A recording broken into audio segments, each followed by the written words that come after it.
En este video abordaremos temas sensibles relacionados con el inicio y el fin de la vida desde una mirada médica, ética y reflexiva. Nuestro objetivo es generar diálogo y conciencia sobre los escenarios que un médico se enfrenta en su día a día. No pretendemos ofrecer respuestas absolutas ni dar un consejo médico específico. Si estos temas te resultan emocionalmente complejos, no te preocupes, lo entendemos y puedes pausar, respirar y cuando te sientas listo o lista, volver. Gracias por escucharnos con el corazón abierto. Eventos que emocionalmente al médico nos ponen en una situación complicada. Pero tuvimos justamente que amputarle una extremidad porque no podíamos salvar la extremidad. Entonces, cuando tenemos que acompañar, ¿desde qué lugar los acompañamos y qué nos hace sentir a nosotros, ¿no? Y a lo mejor no tienes la seguridad de hacerlo, claro. No son las palabras adecuadas, o no es el entorno adecuado para dar una mala noticia. ¿Qué tanto te puedes o te debes encariñar con el paciente, no? O sea, en la escuela te dicen o te enseñan que no es correcto. Sí, lo logramos, pero al mismo tiempo es como... Obviamente ellos, o sea, como que ellos ponen en ti... Ya no quiero hacer esto, o sea, no quiero estudiar medicina. O sea, esto no es para mí, no, tranquila, a ver qué pasó, ya le conté la situación. No nos dan la clase, no nos enseñan a cómo dar malas noticias. Si no se te ha complicado ningún paciente es porque no has operado lo suficiente, o sea, es inevitable. Pues sí, hay porcentajes. Claro. O sea, a nivel... Realmente alguien me haya explicado cómo es que debo de abordar las malas noticias, ¿no?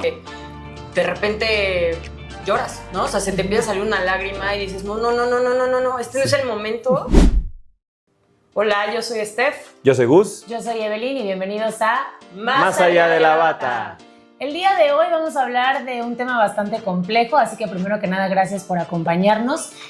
Sobre todo vamos a hablar de eventos que emocionalmente al médico nos ponen en una situación complicada, ¿no? Son fuertes. Que son fuertes, que no necesariamente nos enseñan a lidiar con y que todos en algún momento de la medicina lo hemos vivido y a veces no hemos sabido cómo tratarlas, ¿no? Sí. Sí, creo que son momentos, como dices, o sea, yo no recuerdo específicamente una clase de la facultad o una clase específica en mi internado, en el servicio social o en la residencia, donde realmente alguien me haya explicado cómo es que debo de abordar las malas noticias, ¿no? Por ejemplo, ¿no? Porque no solo vamos a hablar de malas noticias, pero justamente cómo informarle a un familiar que el paciente ya no está con nosotros, o cómo lidiar con la emoción cuando recibimos nuestro primer parto, o cómo lidiar con la emoción, o sea, todo está lleno de emociones, estás lidiando con la vida humana, ¿no? Entonces no puede ser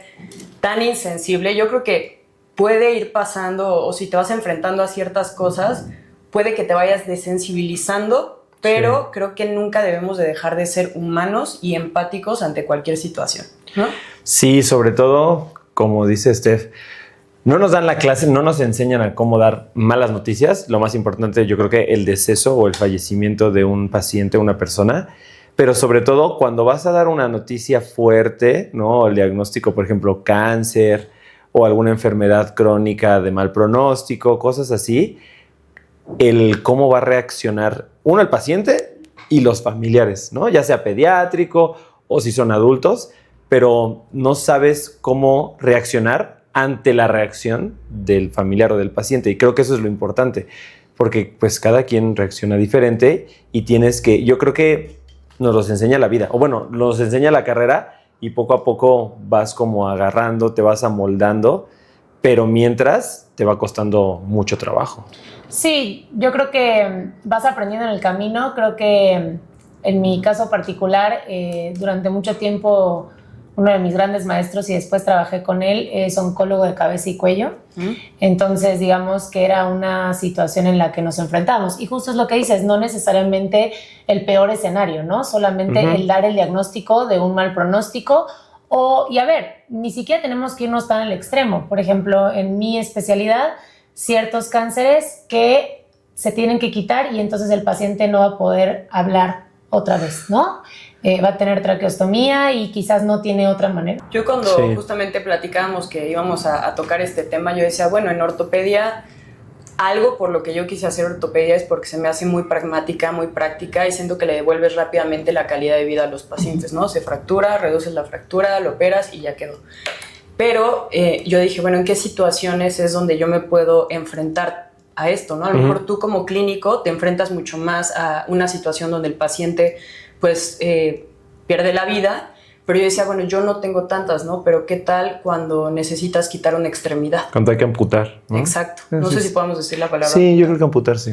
Bueno, entonces imagínate. Eso sí, ¿no? Está muy fuerte. Yo recuerdo en la residencia una chava muy joven, yo creo que tendría unos 21 años la paciente, que justamente tuvo un accidente en un parapente. Todas las especialidades, o sea, bueno, neurocirugía tuvo que intervenir, traumatología tuvo que intervenir, también cirugía plástica tuvo que intervenir por heridas cruentas, y la chava sobrevivió. O sea, estuvo mucho tiempo con nosotros en el hospital, pero tuvimos justamente que amputarle una extremidad porque no podíamos salvar la extremidad. Entonces, ¿una pierna? Una pierna, justamente, o sea, desde arriba, ¿no? O sea, ni siquiera, o sea, era una amputación muy, muy alta. Sí. Y pues ya le cambió toda la vida a esta persona, ¿no? Claro. Obviamente tiene que volver, o sea, la rehabilitación va a ser súper importante y va a tener a lo mejor la oportunidad de utilizar una exoprótesis, pero es la reeducación de la marcha, el fortalecimiento de o sea, es un tema súper complejo y díselo a alguien de 21 años que está estudiando en la universidad, que está lleno de vida, que está listo para empezar a vivir la vida y de repente,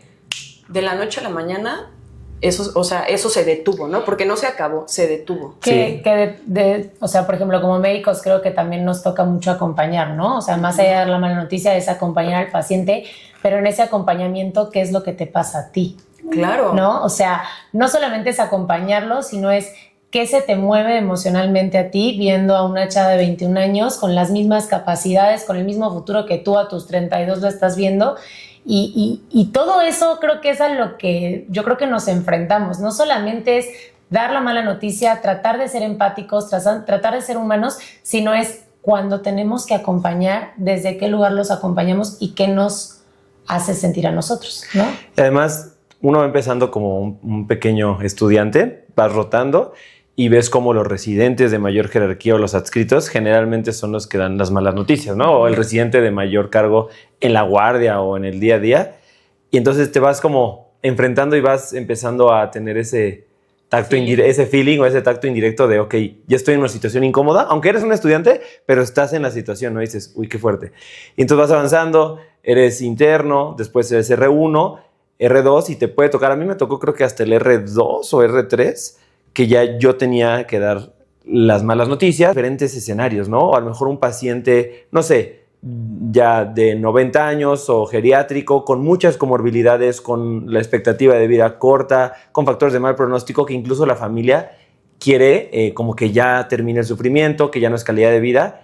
Y ese deceso es muy diferente a alguien joven que tiene toda la vida por delante y que cuando vas a dar la noticia, pues evidentemente sabes que la familia lo va a tomar pues muy fuerte y tienes que estar preparado para el impacto. Entonces, siento que van pasando los años y tú lo vas acumulando, ¿no? O sea, como que lo vas acumulando todo ese estrés o bueno, esa carga y tienes que sacarlo por otro lado. Claro, que es lo que te digo, o sea, a veces te priorizas el acompañar al familiar, por ejemplo, ¿no? En este caso, o sea, priorizas al acompañar al familiar o a los familiares, a que ellos estén bien, a que ellos lo entiendan, a que ellos lo procesen, pero eso pues obviamente te lo quedas. Te lo quedas, ¿no? Y eventualmente pues, o sea, puede salir. A mí particularmente me pasó después de que mi abuela pues ya nos dejó en este mundo.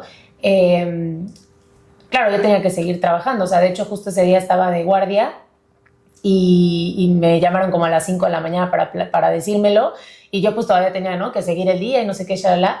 Y como no lo procesé en ese momento, después lo que me pasó por meses fue que yo veía a una paciente más o menos parecida a ella y lloraba. O sea, no lo podía contener. O sea, no lo podía contener y decía, es que ¿en qué momento voy a dejar? Porque pues tampoco es... No sé si es correcta la palabra, pero pues obviamente si tú eres el paciente y estás viendo que la doctora se está poniendo a llorar, claro. pues... O sea, tú sigas en tu duelo, ¿no? Exactamente. ¿No? Y entonces, la verdad es que ahí la terapia ayudó bastante al punto en el que hoy, por ejemplo, cuando veo a una persona que se parece físicamente a mi abuela o que tiene, no sé, las mismas patologías o lo que sea, justo lo que pienso en mi cabeza es, o sea, a mí me gustaría que alguien lo hubiera tratado, que seguramente sí, porque ella la verdad es que la pasó muy bien, pero que alguien la hubiera tratado como yo estoy tratando a la abuela de alguien más. Sí. O sea, como que cambié un poco la manera en la que lo pensé, ya no lloro, sino que inclusive hasta les tengo más paciencia, por ejemplo, a las personas de la tercera tienes edad. más empatía, ¿no? Sí, como que ya la tenía, pero ahora les tengo todavía más paciencia e inclusive regaño a veces a los familiares que son muy duros con los pacientes de la... Es que no escucha, por ejemplo, a mí me pasa mucho, ¿no? Que vienen y, es que no escucha, no sé qué, y yo como, a ver, o sea, tiene 80 años, obviamente no va a escuchar, ¿no? Pero bueno, fueron muchos meses de terapia porque no lo supe tratar o no lo quise tratar o no lo prioricé en ese momento, ¿no? Y creo que, o sea, justo lo que mencionas sería, no sé si ahorita se haga en las universidades, pero creo que sería súper importante que a nosotros como médicos en formación o sea, que estamos estudiando medicina, tengamos la materia de tanatología, ¿no? Claro, o algo relacionado, algo no sé. relacionado a eso, porque es justamente eso, o sea, tú solito vas viendo, te vas empapando, ves cómo el residente mayor jerarquía lo dice. Y entonces tú te empiezas a generar el speech, ¿no? De que en el momento que te toca, pues ya sacaste así de estos cajoncitos información y lo dices como en ese momento te da a entender, ¿no? Y a lo mejor no tienes la seguridad de hacerlo, no son las palabras adecuadas, o no es el entorno adecuado para dar una mala noticia o lo que sea, ¿no? Entonces, por ejemplo, también creo que es mucho el tabú de que el médico tiene que ser súper fuerte, súper resistente, no le debe de afectar nada de esto. Y la verdad es que pues somos humanos, o sea, la verdad es que a veces duele y lloramos y nos deprimimos y nos ponemos muy felices, muy contentos, o sea, somos como cualquier otra persona y está muy el tabú de que no debemos de ver a un psicólogo, como que todavía está medio encasillado eso de que el médico no necesita un psicólogo o no es necesario, pero la verdad es que sí. Sí, claro. O sea, si a mí me pasa una situación, como al rato les cuento en el internado, que ahí fue mi parteaguas, o sea, yo tuve una situación donde me sentí súper abrumada al grado de que terminó la situación, me empecé a alterar, me tuve que salir del hospital y me vomité de la adrenalina y le hablé a mi mamá, me acuerdo que a las 3 de la mañana le dije, mamá, ya no quiero hacer esto, o sea, no quiero estudiar medicina. O sea, esto no es para mí, no, tranquila, a ver qué pasó. Y ya le conté la situación. Ella me ayudó a tranquilizarme, a decir tranquila, o sea, es el ciclo de la vida, eso pasa. Pero en ese momento yo me sentí cero lista para lo que estaba pasando, ya sabes. Entonces, creo que es súper importante que tengamos ese acompañamiento, que nosotros nos demos la oportunidad de en serio ir a terapia. O sea, medicina es una carrera bien compleja. Te enfrentas a situaciones súper padres, así desde que nace el primer bebé, te toca, estás rotando en pediatría en el internado y te pasan el bebé y tú dices, así el milagro de la vida, ¿no? O sea, esto está así impresionante hasta el momento que dices, o sea, acaba de fallecer esta persona, ¿no? Y es como, son tragos horribles y amargos. Entonces, igual no sé, deberíamos de hablar con la Salle y decir que metan tanatología o cosas. Sí, o sea, algo. Como dar malas noticias, no sé. Tanatología, ¿no? Eso hace tanatología, creo yo. O sea, acompaña. El acompañamiento de cosas. Porque aparte pasas 6 años estudiando cómo salvar a alguien, ¿no? O sea, pasas 6 años, 10 años, 12 años, depende de tu especialidad, depende de todo, pero digamos que mínimo son 6 años que pasas como buscando la manera de que alguien mejore su calidad de vida y de repente inclusive algo muy natural, ¿no? O sea, algo que ni siquiera, algo natural, que es lo que decía Gus, un paciente quizás de 90 años con comorbilidades y todo, y aún así, pues, en tu cabeza no te cierra, ¿no? No te cuadra, porque dices, ¿cómo? O sea, yo llevo 6 años tratando, y también está un poco el tema del encarcelamiento médico, ¿no? Que eso sí, tomamos una clase en la universidad, me acuerdo perfecto, que es como cuando te ensañas, ¿no? O sea, es ese hilo, es una línea muy delgada entre ensañarte porque es lo que vienes estudiando, tu objetivo. O sea, tú estudiaste medicina porque quieres ayudar al prójimo y de repente no lo puedes ayudar. Claro, o sea, ya va más allá de lo que tú puedes hacer, ¿no? Y dices, no, yo tengo que, y te quiero, necesito, así de que sabes que es momento de que eso lo dejes ir, o sea, ya está fuera de tus manos. Pero dejar ir a veces es muy complejo, ¿no? Sí. O sea, decir como, ok, creo que en este momento me hago para atrás y todo el esfuerzo que pusiste en ese caso, en ese paciente, en ese familiar, simplemente lo tienes que dejar ir, ¿no? Y para ti también es un duelo, ¿no? Más si son pacientes que llevas acompañando pues un buen rato. Sí, hay pacientes, que eso también es un tema que siento que se discute, bueno, como que hay ahí unas diferencias entre qué tanto te puedes o te debes encariñar con el paciente, ¿no? O sea, en la escuela te dicen o te enseñan que no es correcto, porque si te encariñas, hasta cierto punto puedes sesgar y empezar a tomar decisiones erróneas, ¿no? Y sí es cierto. Exacto. Pero tampoco, otra vez, te tienes que ir al extremo de ser de madera y no sentir nada. O sea, creo que justo estos pacientes que llevan semanas, que la familia ya te conoce, ¿no? Que hasta te trae comida y todo, ya los vas conociendo y pasas visita todos los días, obviamente te encariñas, sí o sí. Entonces, pues todavía le echas pues todas las ganas y hay veces que no se puede porque X o Y razón, la enfermedad no tiene cura, ya es muy mal pronóstico y te queda marcado, ¿no? Y algo que decía Steph que retomo de hace ratito es justo cuando vas a dar la mala noticia o vas a decir algo muy fuerte o que un paciente, con que digas una palabra mal, ¿no? O sea, una palabra mal, el familiar puede sorprenderse, se puede poner agresivo. O sea, a mí hay familiares que se ponían agresivos, ¿no? Y no sabes cómo reaccionar, porque evidentemente tú tienes que decir, o sea, yo doy la noticia, pero tienes que saber cómo darla y no sabes si te puede llegar alguien a golpear, alguien se puede soltar a llorar ahí una hora y tú estás así de...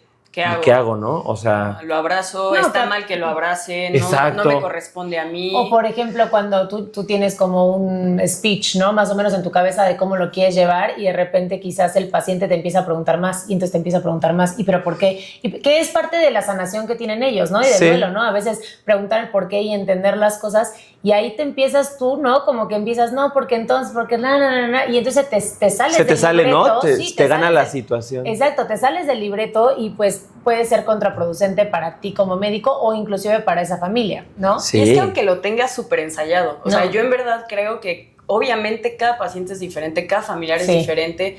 Como tú dices, cada persona puede reaccionar de diferente manera y a lo mejor tú ya tienes un speech en tu cabeza que has visto que es funcional, pero a la mera hora, dependiendo de por qué pasó a mejor vida o pues es lo que tienes que decir, ¿no? O sea, si, como dices, de repente el paciente joven tuvo un accidente automovilístico y la familia pues no tenía esa idea, pues a lo mejor si dices, bueno, pues el ciclo de la vida, no, pues el ciclo de la vida todavía no era para mi hijo, ¿no? Sí, o los pediátricos. Aguántame, tiene 18 años y ya me estás diciendo que el ciclo de la vida, entonces no es tan fácil, o sea, aunque tengas un speech en tu cabeza, a la mera hora puede cambiar.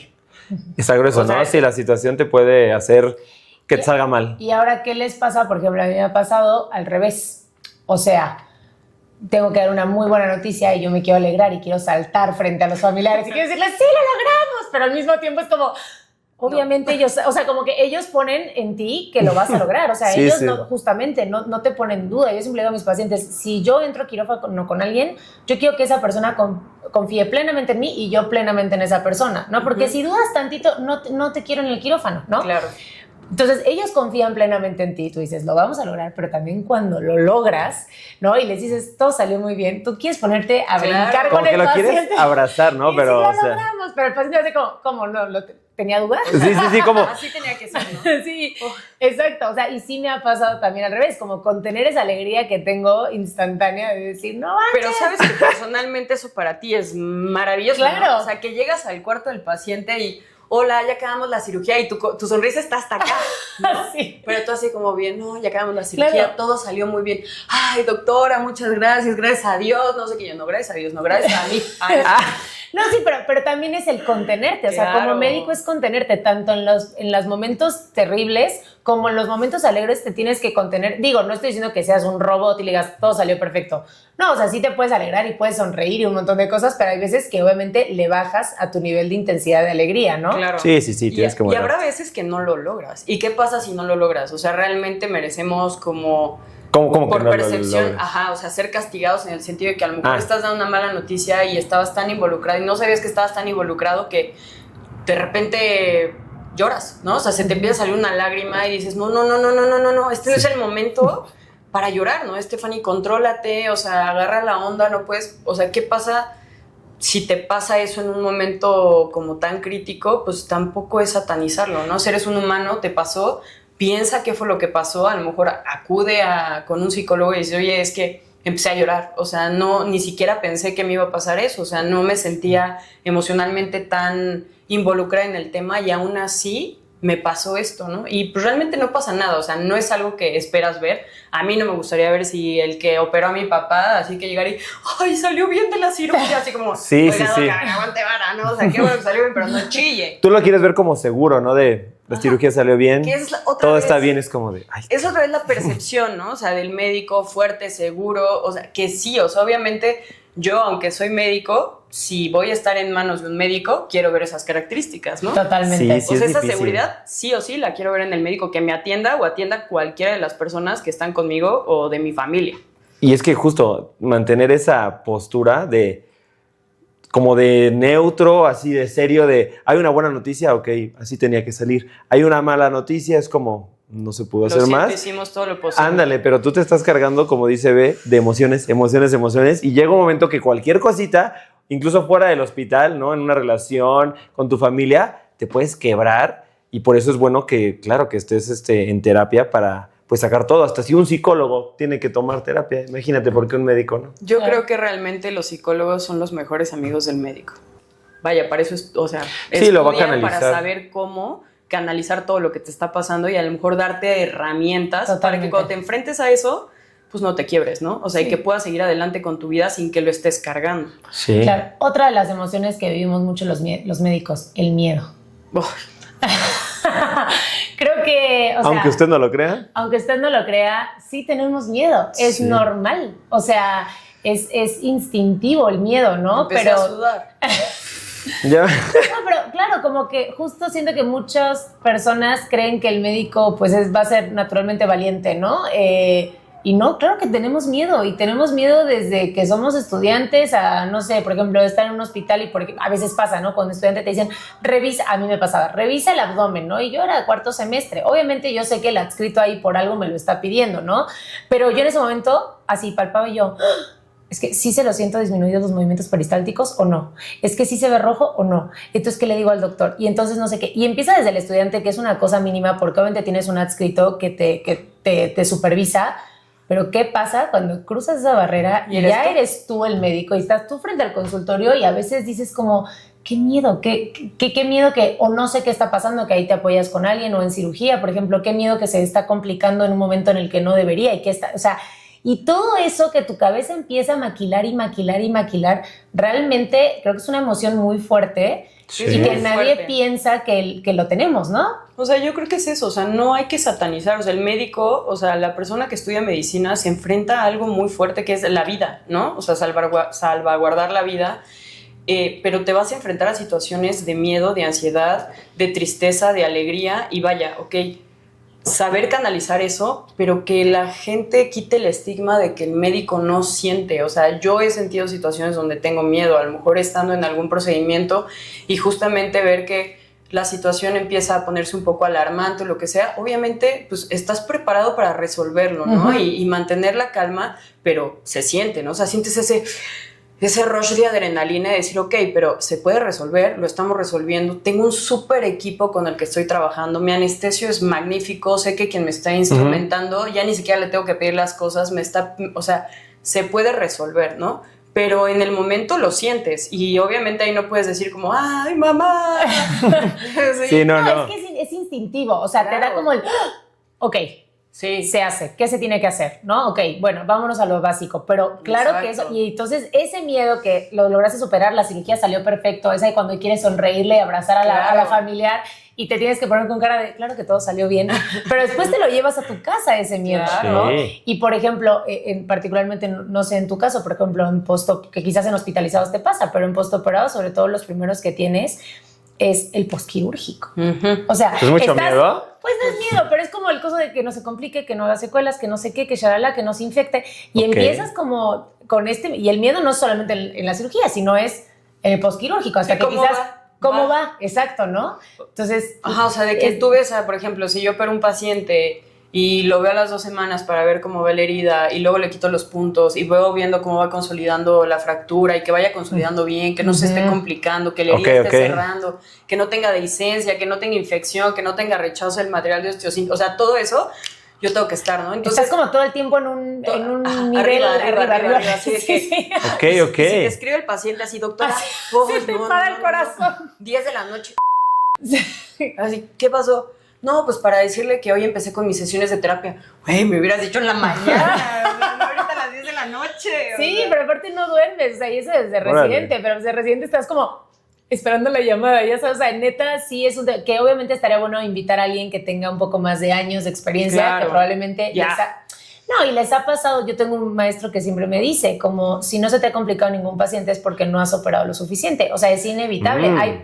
Pues sí, hay porcentajes, claro, o sea, a nivel mundial hay porcentajes, entonces quizás si invitamos a alguien que, no sé, tiene 50 años y lleva operando 20, probablemente al principio le pasó lo mismo y hoy por hoy tiene otras maneras de resolverlo. Quizás hoy sí duerme tranquilo, por ejemplo, sí. Por supuesto. porque confía en que... Pero bueno, es algo que vas adquiriendo con el tiempo. Con el tiempo, la experiencia. Totalmente. O sea, a mí todavía, ¿no? O sea, vaya, llevo poco tiempo que salí de la alta especialidad, prácticamente 3-4 meses, igual que tú de la SUB.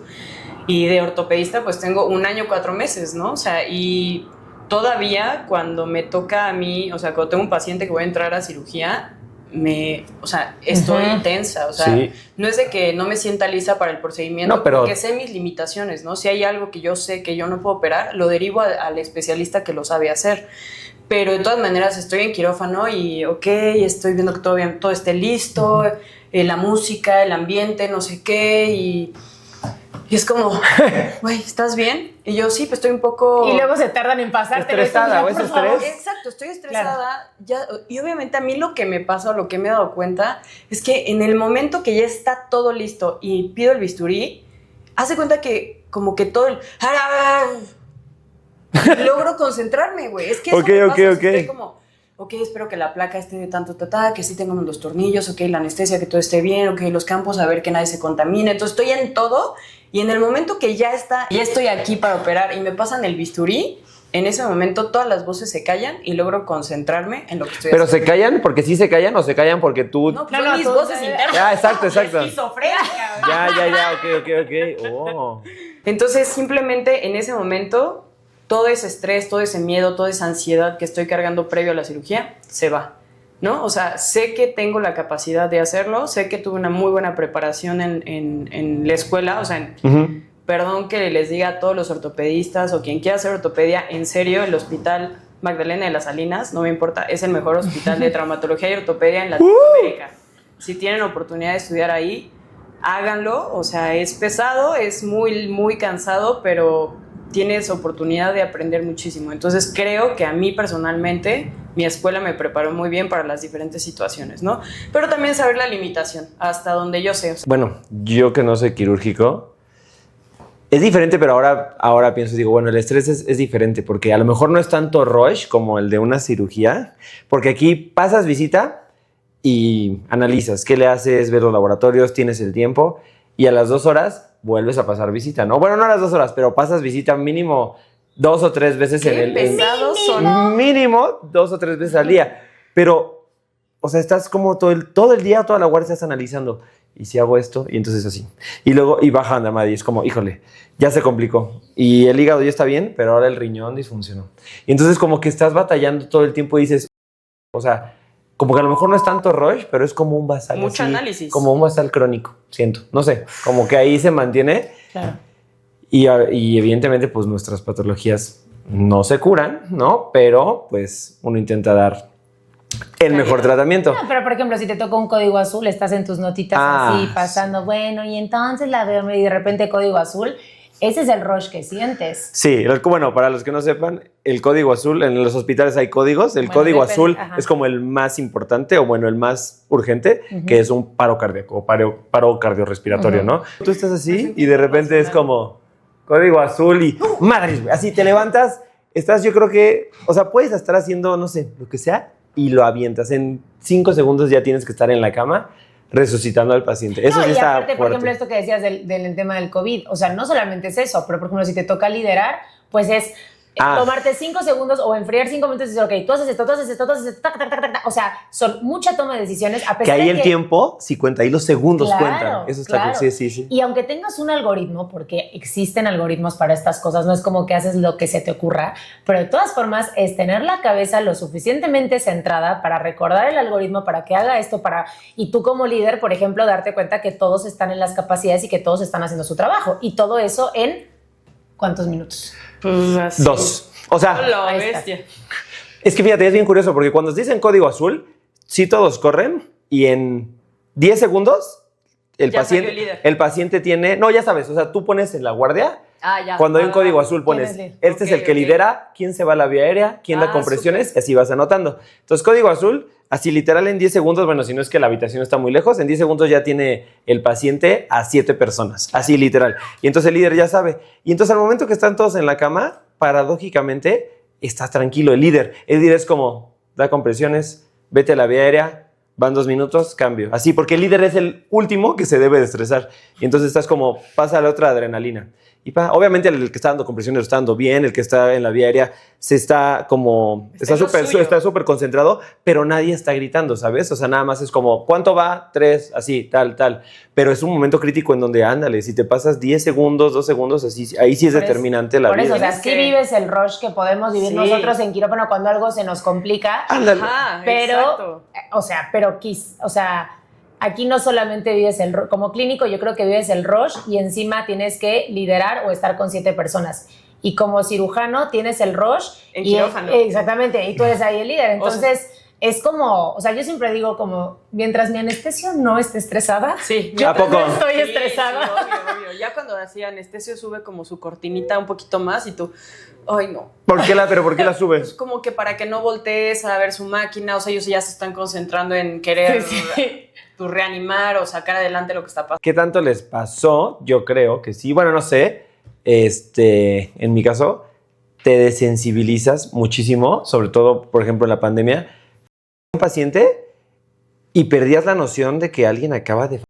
O sea, te decían, hay otros 20 abajo que están esperando esa cama y el de administración o el que te da el certificado de defunción te dice, lo necesito en 20 minutos. O sea, y te están apurando más porque ese paciente se tiene que ir, se tiene que mover, la cama tiene que estar disponible y tú tienes que ocuparla y subir a otro paciente. Y es como, güey, alguien acaba de fallecer, hay un duelo, hay una familia y a ti te están presionando como, eso no me importa, el hospital tiene que seguir, tiene que moverse. Entonces, tú lo haces en automático y otra vez otro. Y así, y haz de cuenta, en una guardia 5 y es como, que salió el trabajo, salió la chamba, todo está bien. Es como, güey, acaba de 5 o 6 personas, ¿no? Yo nunca he estado en esa situación. Ah. Entonces, No, yo tampoco. O sea, por eso, cuando tú hablas de eso y cuando también hablamos de la pandemia, para mí se me hace muy impresionante lo que tú viviste. Así como a ti te sorprende mi primer año de residencia, por ejemplo, sí. A mí me sorprende muchísimo cómo viviste tú la pandemia, porque tú la viviste de cerca. ¿Cómo puedes lidiar con el de tantas personas tan rápido? Que o sea, justo eso pasó.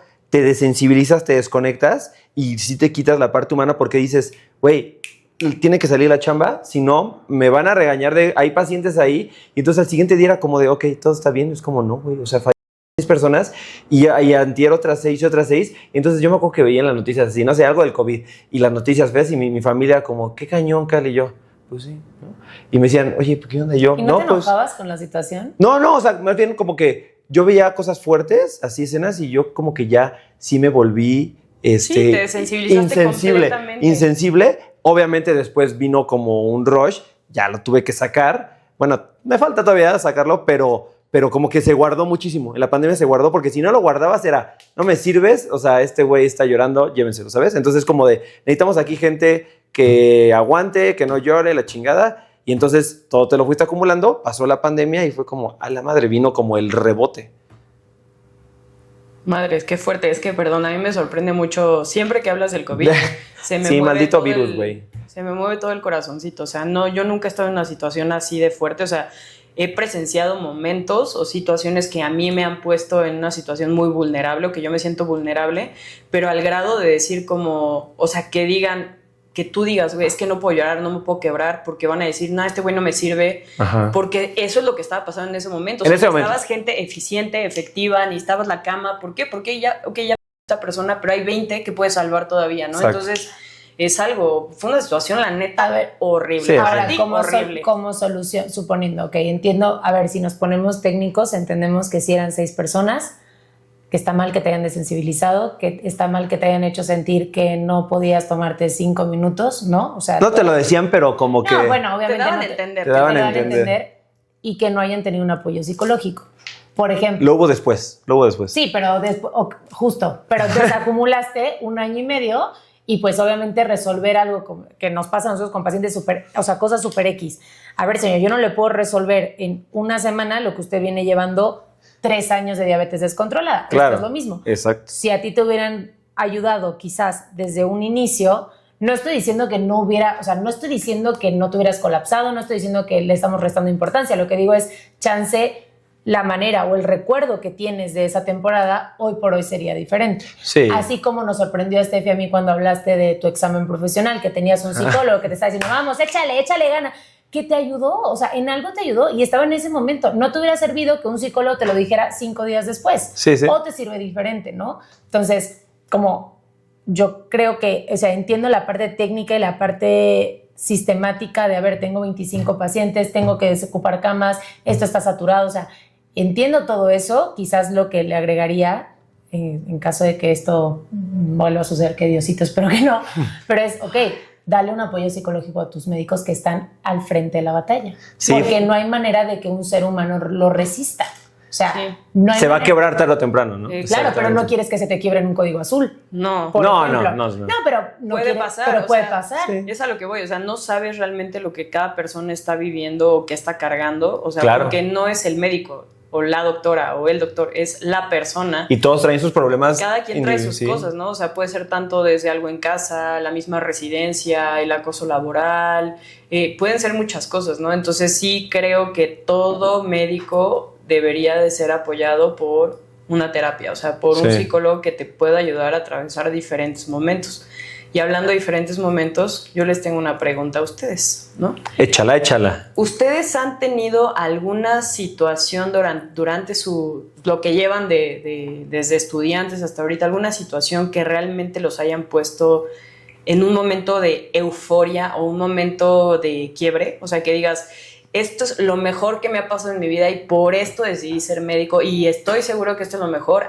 O el otro extremo de decir es que no quiero ser médico, esto hace que ya no quiera seguir haciéndolo. Obviamente aquí están, ¿no? O sea, son médicos, pero hay una situación... Sabemos del desenlace, aquí estamos, pero... ¿Tú, Gus? A ver, no, espérate, sí. Bueno, tú, ¿o quién? Bueno, si quieren yo puedo contar. Tú primero. Yo tengo es un recuerdo bastante oscuro cuando estaba en el internado justamente. Ok. Me acuerdo que yo estaba en el servicio de urgencias. Ajá. Entonces de repente llegó yo en ese entonces pues tenía... 23 años, tan joven. Han pasado 84. Sí, ya han pasado un rato, casi 10 años, hermano. Estaba en el servicio de urgencias y llegó justamente un chavo que tenía mi misma edad, que traía un cuadro de deshidratación, traía vómito, traía diarrea, y tenía pérdida de la función de las piernas. O sea, no estaba como perdiendo la función motora de las piernas. Y fui con el residente, le dije, oye, pues tengo tal paciente, ¿no? Pues que ya sabes que le piden luego laboratorios. Y como a los 15, 20 minutos me meto otra vez a ver los laboratorios, me sale todo bien y no me sale el potasio. Entonces yo dije, subí en friega al laboratorio, le dije, oye, me acabas de dar estos laboratorios, pero te faltó el potasio. Me dijo, para los que sepan, bueno, el potasio yo creo que es el electrolito más importante de todos. O sea, si hay un electrolito que te da miedo que suba o baje, es el potasio antes que cualquiera. Sí, o ni el sodio ni el cloro, eso como que todavía el cuerpo aguanta. El potasio. El potasio, el aguacate es una fruta. El potasio, pues yo dije, me dijo, no, es que nos salió un valor crítico, pero lo vamos a repetir. Me dijo, si quieres, espérate aquí. Y yo, ¿qué? Y sale el potasio 1.1, güey. Lo normal, bueno. Hasta 3.5, ¿no? 3.5, 4.5. O sea, pero menos de 3 te empiezas a asustar. Ajá, y en 1.1 es severo. O sea, es una hipocalemia. Es una urgencia. Es una urgencia. Entonces entonces voy bajando en chinga, me meto a choque, estaba la doctora R3 y le dije, doctora, me salió un tal, ¿no? Ajá. O sabes qué, mételo de que ya a choque y le empezamos a pasar potasio, o sea, 2 vías, ¿no? Y ya cuando lo estamos ingresando al área de choque, el paciente cae en paro, ¿no? Ok. Entonces, pues ahí el código azul. Código azul. Entonces el R3 agarró, o sea, justamente vaya, cuando estás en un código, como dijo Gus, como que cada quien toma la batuta de algo, de las compresiones, de los medicamentos, de los tiempos, el líder, etc. Entonces, pues yo me puse guantes y empecé a hacer compresiones y así empezamos. Estuvimos 32 minutos intentando reanimar al paciente y no salió del paro.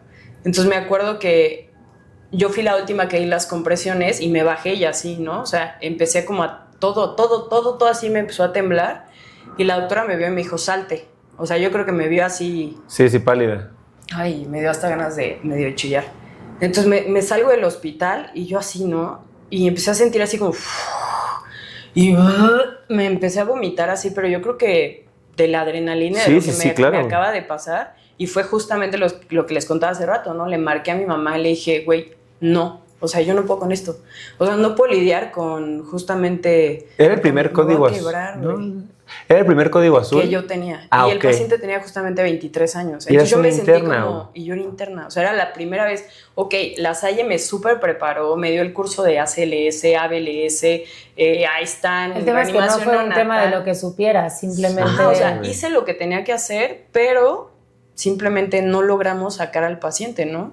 Y pues obviamente a mí me súper abrumó, yo me sentí súper mal y ese fue mi punto de quiebre. O sea, en ese momento dije, ¿sabes qué? Esto no es para mí, yo no puedo lidiar con esto es demasiado, o sea, yo lo sentí muy fuerte. Obviamente, gracias a Dios, mi mamita preciosa, como siempre, ha estado ahí para apoyarme. Pili. Saludos, Pili. Siempre ha estado ahí para apoyarme, me dijo, güera, o sea, es el ciclo de la vida, tranquila, de esto te vas a estar enfrentando, pero tú tienes que trabajar con ello, tienes que aprender a lidiar justamente. Y dije, ahí fue donde, que ahorita pienso, ¿no? Nadie me preparó para ese momento, o sea, la escuela me preparó para hacer excelentes compresiones, hice un super curso, o sea, tengo todas las habilidades, pero en ese momento a mí me causó un punto de quiebre, ¿no? Que vaya, aquí estoy y lo pude superar, pero hasta el momento he tenido otras situaciones donde hay pacientes que han pasado mejor vida o que pero no los tengo tan marcados Sí, como claro. ese. Hay casos que te marcan. O sea, ese particularmente, Por X o Y. hasta el momento todavía, te digo, pues hace rato sentí Sí. otra vez como la sensación de mi gargantita cerrada, se me hace muy fuerte, o sea, y digo, vaya, me hubiera gustado en ese momento haber tenido a lo mejor otras herramientas para poder, pues que no me pasara, pero simplemente me pasó, o sea, me vomité, me llené de adrenalina, me sentí súper abrumada y bueno, lo pude poco a poco ir pasando, Claro. pero vaya, eso para mí fue un momento de quiebre, o sea, casi ahí fue la primera vez y otra en la residencia, donde dije, ya no quiero hacer medicina, ¿no? Pero les digo, mi mamá siempre me pica las costillas y me ha llevado para adelante para que pues esté donde estoy. Tú una Tú ibas a abuelita. contar otra. Sí, no, yo iba a contar, ahorita me hiciste acordar una, pero voy a contar algo más divertido. Bueno, no más divertido, más amable para el corazón, vamos a dejarlo así. Por favor. Hasta te dije, ay, pero me deja respiro. Yo, la verdad es que la primera vez que asistí en un parto fue para mí la experiencia más maravillosa, y eso que no soy ginecóloga ni pediatra y no es como que a partir de ahí dije, quiero salvar, no. Pero creo que como que en mi cabeza fue, no puedo creer que estoy viendo esto. O sea, lo estudias y bla, bla, bla, y la teoría, y la embrio, y lo que pasa en el embarazo, pero el momento en el que eres consciente, o sea, realmente consciente, de que ese bebé, o sea, formado, con sus 10 dedos en las manos, sus 10 dedos en los pies, con una carita, o sea, el momento en el que reciben las mamás a su bebé, no estoy demeritando a los papás, ¿verdad? Pero esa conexión que tienen las mamás, el primer llanto de que sabes que ese niño tiene vida, a mí me pareció milagroso. O sea, entiendo que lo había estudiado, entiendo la teoría y todo, pero el verlo, o sea, el decir, esto es un humano. O sea, estas dos personas crearon un humano que llora y que va a ser alguien y la conexión que tienen y la felicidad genuina de papás, particularmente me pasó el primer parto que vi también, o sea, me acuerdo perfecto la cara de la mamá, la cara del papá, cómo entraron al parto, cómo salieron y todo, pero sobre todo de los niños, en este caso en particular era una pareja que había deseado mucho a esta criatura, entonces le había costado muchísimo, y el momento, la imagen que tengo de cuando la mamá recibe al bebé y el papá está ahí, yo creo que fue uno de mis momentos de mayor como entre sorpresa y milagro. O sea, milagro. Dije, es que es un milagro y yo sé que no debería porque la ciencia y el amor y el blastocisto pero la vida. O sea, que un niño salga sano y llore y la mamá lo tenga en brazos y, o sea, yo no lo podía creer. O sea, y había estudiado toda la parte científica, pero el verlo... Sí, neta, no se compara. No se compara el llanto de un bebé al momento en el que nace. Y los papás lo agarran. Creo que alguien ya quiere tener hijos. No. No. Tenemos una noticia. Nos vamos de vacaciones 9 meses, amigos. Ya no somos Stephanie Gusieve, también. Evecini. Frijolite. Frijolite.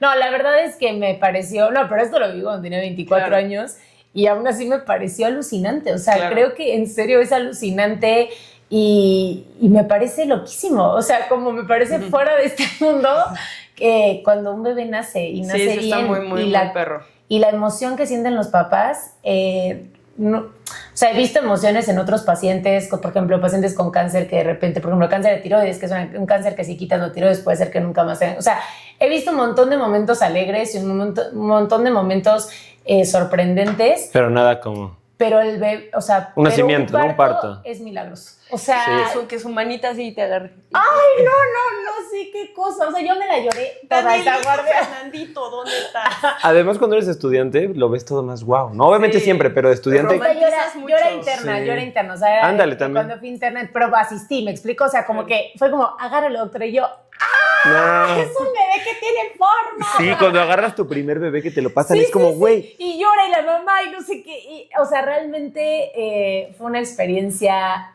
o sea, realmente. Bueno, pues creo que con esto nos vamos a despedir de todos ustedes. Espero que hayan disfrutado de este episodio, que le hayan pasado bien, que esto les genere un poco de diálogo interno, que puedan dialogar con otras personas.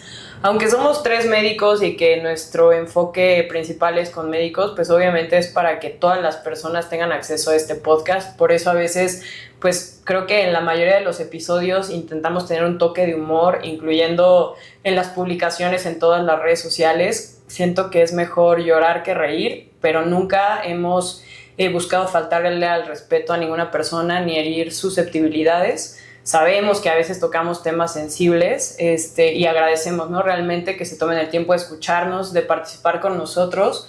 Recuerden que nos pueden encontrar en nuestras redes sociales. Estamos en Instagram y en TikTok como Más Allá de la Bata. En Spotify como Más Allá de la Bata. Y en YouTube como Más Allá de la Bata. No olviden suscribirse, por favor. Todos los episodios salen los jueves. Y y si quieren participar con nosotros en másalladelabata@gmail.com. Algo importante y quiero que me gustaría que se llevaran a casa es que las emociones son buenas, las emociones nos están demostrando que algo nos está pasando, ya sea bueno o ya sea malo, que hay que tratar de pues no reprimirlas, vivirlas, buscar ayuda, sobre todo ayuda profesional, si es que lo necesitamos, para que nos den justamente, como decía Steph, herramientas para poder sobrellevarlas de la mejor manera. Y recuerden que, pues como médicos, nuestro objetivo es mejorar la calidad de vida de los pacientes y podemos preservar la vida, obviamente, y eso lo tenemos que hacer nosotros con la mente más sana que tengamos, ¿no? Porque estamos ante la vida ajena. Entonces, con responsabilidad, por favor. Bueno, también queremos agradecer a una persona que nos ha enviado correos electrónicos, se llama Fernanda Ruiz. Y bueno, nada, muchas gracias por platicarnos de tu experiencia. Esperamos que te haya ido muy bien en tu ya sabes qué.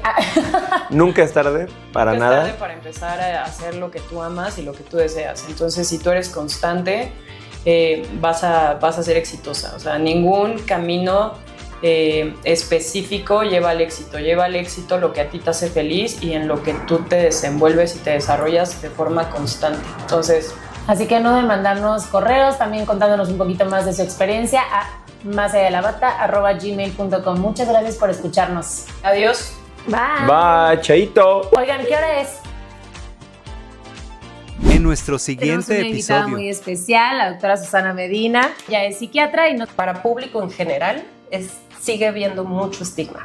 ¿Tú crees que por sí, o sea, o sabes per se, o sea, que la información sea verídica o esté escrito que ser médico es un factor de riesgo para tener una enfermedad mental? Sí, es ¿En un este factor de país? riesgo. En este país y a nivel mundial.